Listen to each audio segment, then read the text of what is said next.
मजदूरी की भोजन के लिए, फुटपाथ पे काम किया भोजन के लिए, अगर ईंटें उठाई तो 5 स्टार होटल सोचा था आपने? कभी नहीं, मैंने 5 स्टार होटल नहीं सोचा था। मैंने ये नहीं सोचा था कि किसी अखबार में मेरे बारे में छपेगा। मेरे तो बहुत सारे नाम है, लेकिन मेरे लिए प्रेरणा का स्रोत इंदिरा गांधी जी है, जिनकी आलोचना करते हैं। आपको अच्छा लगता है उनकी आलोचना होती है? आज आलोचना तो मैं करता हूँ, लोगों का पेट भर रहा ना आलोचना करके। और ये देश का दुर्भाग्य है और उन लोगों का सौभाग्य है कि वो पैसे कमा रहे हैं। हमारे पास सब्जेक्ट नहीं है मोदी जी के बारे में लिखने। हमारे चाय से इतना संबंध है। हाँ। उनका चाय से संबंध है। आपने इतनी ख्याति प्राप्त की है। एक बार उनके भाई से, उनके भाई से, और दोनों लुटियंस में है। नागपुर में वो जो पुरस्कार दे रहे थे उनके भाई। हाँ। अच्छा, फिर एक गए थे हम वहाँ पर, तो मैंने कहा सर आपके साहब जी श्री नरेंद्र मोदी जी चाय बेचते थे। कहता कहना मत किसी को, हम 6 भाई, हमने चाय कभी नहीं बेची। हमारे पिताजी ने चाय बेची। हमारे पिताजी ने चाय बेच के हमें पाला पोसा है, हम प्रणाम करते हैं उनको। दोस्तों नमस्कार, मैं हूँ विनीता यादव और आज न्यूज़ नशा पर आपको एक ऐसे व्यक्ति से मिलवाने जा रही हूँ जो लुटियंस का एक ऐसा चाय वाला है जिसकी कहानी यहाँ पर जो सुनता है वो जीवन में कभी नहीं भूल पाता है। इस व्यक्ति ने दरअसल 12वीं की थी 40 साल की उम्र में, 50 साल की उम्र में ग्रेजुएशन और 63 साल की उम्र में इन्होंने अपनी MA की थी। और आज की तारीख में ये चाय वाला 25 किताबें लिख चुका है, राष्ट्रपति से सम्मानित है। और आज भी इनका जोश और जुनून ऐसा है कि वाकई में प्रधानमंत्री भले ना बने हो लेकिन लोगों के दिलों की जान ज़रूर बन चुके हैं। मैं इनसे आपको मिलवाती हूँ। ये हैं लक्ष्मण राव जी। लक्ष्मण राव जी के बारे में जैसे ही मैंने सुना, नमस्ते, कैसे हैं आप? बहुत बढ़िया, बहुत बढ़िया। जैसे मैंने इनके बारे में सुना मुझे ऐसा लगा कि मुझे आपसे मिलना, धन्यवाद, मतलब धन्यवाद। एक ऐसा गर्व का पल है जी, जो मेरे जीवन की इतनी हज़ारों स्टोरीज में से सबसे खास बना रहा है। धन्यवाद। आपने जो अपनी पढ़ाई की और जो इतनी सारी किताबें, जो हमारे लिए सपना है अभी भी कि हम इतनी किताबें लिख सकते हैं। देखिए ज़रा कितनी किताबें, ये तमाम किताबें लक्ष्मण राव जी की हैं। लक्ष्मण राव जो कि हिंदी भवन के सामने कई सालों तक चाय बेचते थे, चाय बनाते थे, लोगों को पिलाते थे। और ये उपन्यास उन्होंने लिखे उसी दौरान, और साथ साथ इन्होंने पढ़ाई भी की। और ये अब आप देख रहे हैं बुक का साइज़ देख रहे हैं, बुक का साइज़ देख रहे हैं, 720 पृष्ठ का ग्रंथ है ये। हाँ, जवाहरलाल नेहरू। और कौन कौन सी किताबें हैं? जवाहरलाल नेहरू, गांधी है, ये राजनीति है। राजनीति पर ये वो किताब जो कि लुटियन जोन में, ये कहा जाए एक चाय वाला जब ये किताब लिखता है जो कि मौलिक सिद्धांत और संविधान की बात करते हुए बहुत मायने रखता है। दिल्ली की गूंज पूरे देश में जाती है और इस लोकतांत्रिक देश की गूंज पूरी दुनिया में जाती है लोकतंत्र के नाम पर। और वो यहाँ पर कलम से लिख रहे हैं लक्ष्मण राव जी। सबसे इम्पोर्टेंट बात, ये भारतीय अर्थशास्त्र जब कोरोना में 2 साल में घर में था। आपने अर्थशास्त्र पर किताब लिखी है? वैसे 12वीं कक्षा तक मेरा विषय यही रहा है और अर्थशास्त्र से मुझे बहुत लगाव था। और अर्थशास्त्र पर मैंने तब लिखा जब 2 वर्ष में घर में कोरोना की वजह से घर बैठा था।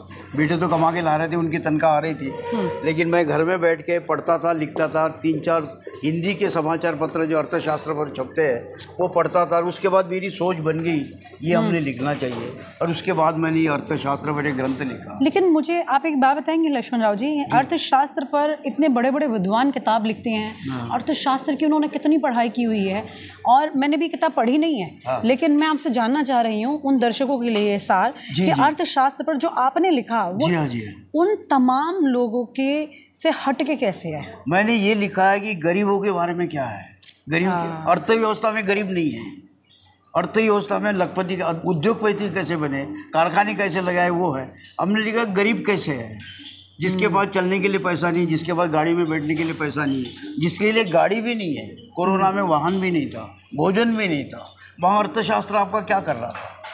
और आज जो मतलब शेयर्स के बाजार, शेयर बाजार के पीछे सारे लोग लगे हुए, उनका उद्देश्य सिर्फ पैसा कमाना है। पर शेयर्स के मतलब nobody can understand that definition of that economics. ये लगाओ पैसे कमाओ और फिर माथे पे हाथ रख के बैठ जाते हैं, अरे यार आज तो 500 में डूब गया, अरे यार आज तो 3000 में डूब गया। मतलब जो आप काम कर रहे हो, मैंने कई देखे, यहाँ ये करोड़पतियों का ही एक 5 स्टार होटल है। हाँ, ये भी बड़ी इंटरेस्टिंग बात है। जी। ये दिल्ली का शंग्रीला होटल है, यहाँ पर Shangrila heroes hotel new Delhi. हाँ, पिछले 3 साल से आप यहाँ क्या कर रहे हैं? आपको लोग ढूंढ रहे हैं हिंदी भवन के बाहर जाकर कि कहाँ है लक्ष्मण राव जी? आप यहाँ क्या कर रहे हैं? यहाँ के वरिष्ठ अधिकारियों ने मेरे बारे में विदेश के अखबारों में पढ़ा था। हाँ। और उन्होंने कहा था यार ये आदमी तो हमारे काम का है। फिर वो इनकी मैनेजर मेरे पास 2-3 बार आई, हालांकि मैंने उनको मना कर दिया था कि भाई यही मैं बहुत बढ़िया हूँ। वो मैनेजर लड़की मुझे आखिरी में बहुत अच्छी बात कही उसने, सर एक बार मना करने के लिए चल दो। अच्छा। तो मैंने कहा चलो, लेकिन उस समय मेरा फाइनल हो गया था और फिर वो कोरोना चालू हो गया तो 2 साल मुझे ब्रेक लगा, लेकिन उसके बाद फिर मैं आ गया हूँ। और यहाँ पर इन्होंने कहा कि भाई आपने क्या करोगे? अब मैंने बताई आप। फिर इन्होंने कहा भाई ऐसी ऐसी चाय बनानी, हमारे अतिथि जो रात को सोते हैं उनके लिए चाय बनानी है। तो फिर मैंने कहा सर ये थोड़ा सा सिस्टम आपको बदलना पड़ेगा। मैं जो दूध कहूँगा वो मंगवाना पड़ेगा, जो चाय पत्ती के होगी। क्या दूध डलवाते हैं ऐसा आप उसमें? दूध, ये जो ब्रांड जो होता है ना, मदर डेयरी का जो ब्रांड है फुल क्रीम, इसकी चाय बनाते हैं। इसकी चाय बनाते हैं। और मैंने वो ब्रांड, वो चाय का ब्रांड बदल दिया। हाँ। बनाने का तरीका अपना जो था वो यहाँ आरंभ किया।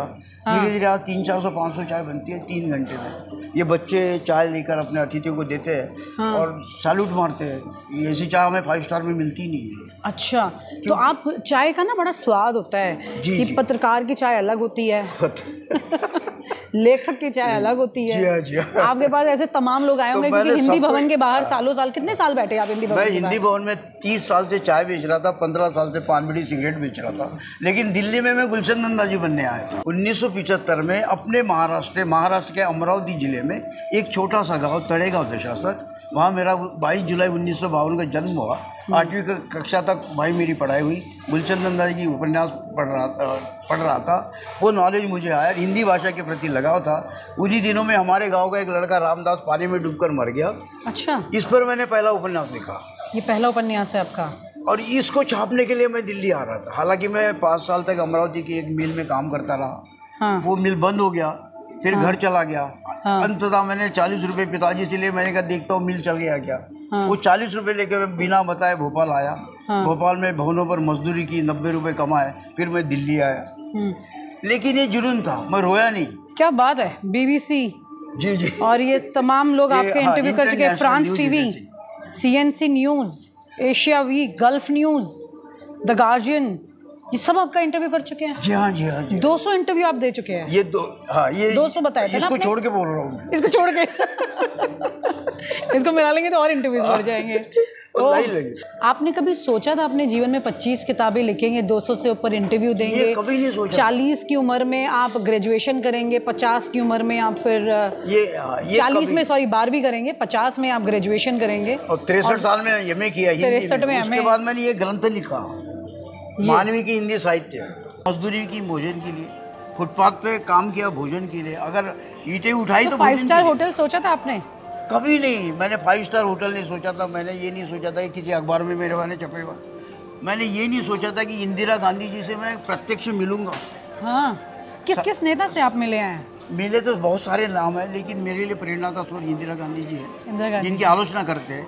और उसके बाद ये ग्रंथ जो लिखा है, आपको अच्छा लगता है उनकी आलोचना होती है? आज आलोचना तो मैं करता हूँ, लोगों का पेट भर रहा ना आलोचना करके। और ये देश का दुर्भाग्य है और उन लोगों का सौभाग्य है कि वो पैसे कमा रहे हैं। जब तक जवाहरलाल नेहरू की बुराई नहीं करोगे तो वो पैसे नहीं कमा सकते।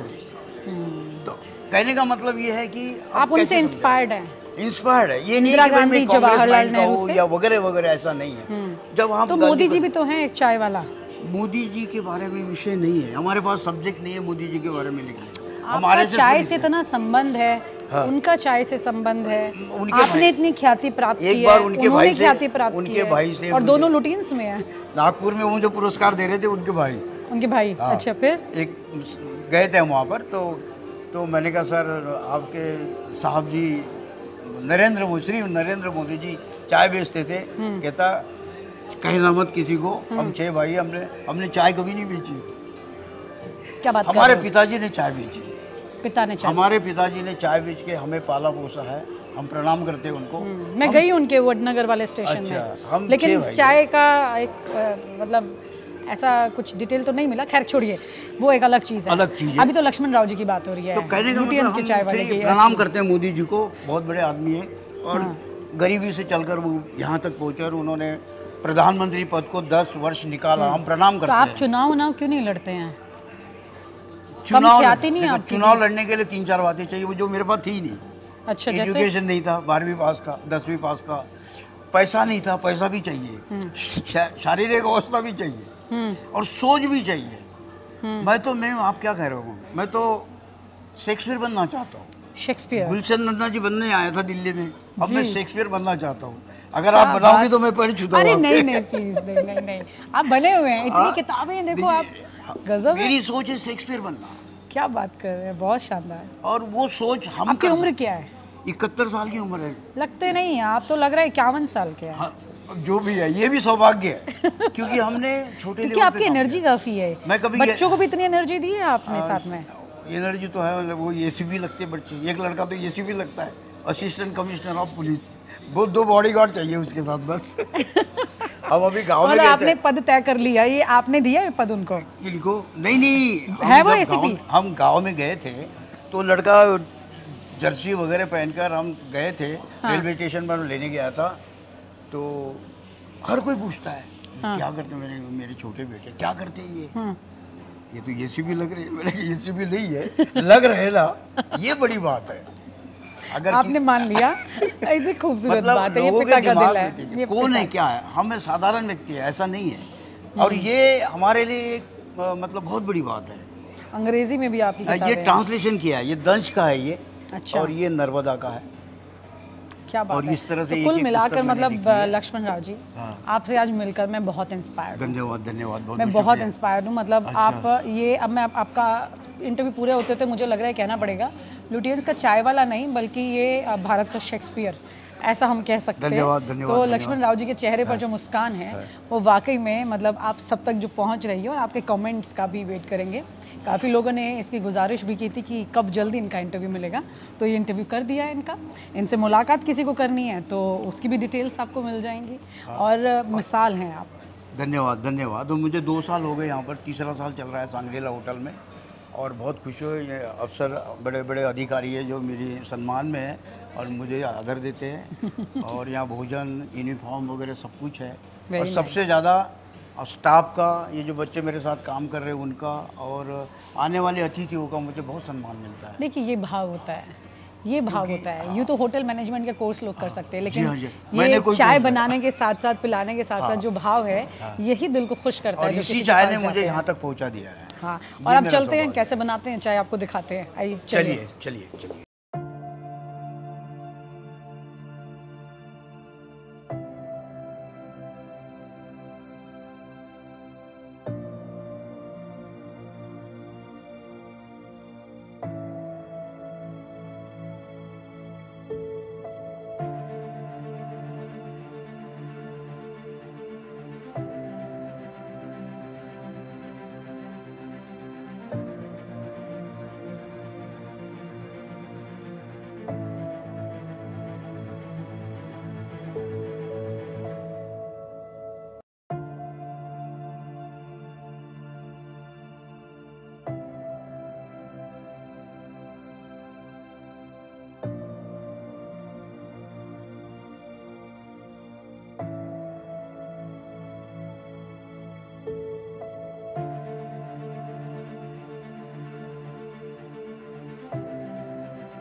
तो लक्ष्मण राव जी के साथ एक खूबसूरत वार्ता के बाद विनीता यादव, न्यूज़ नशा, कैमरामैन इंद्र मोहन के साथ। देखते रहिए न्यूज़ नशा, लाइक कीजिए, कमेंट कीजिए, सब्सक्राइब कीजिए। Thank you.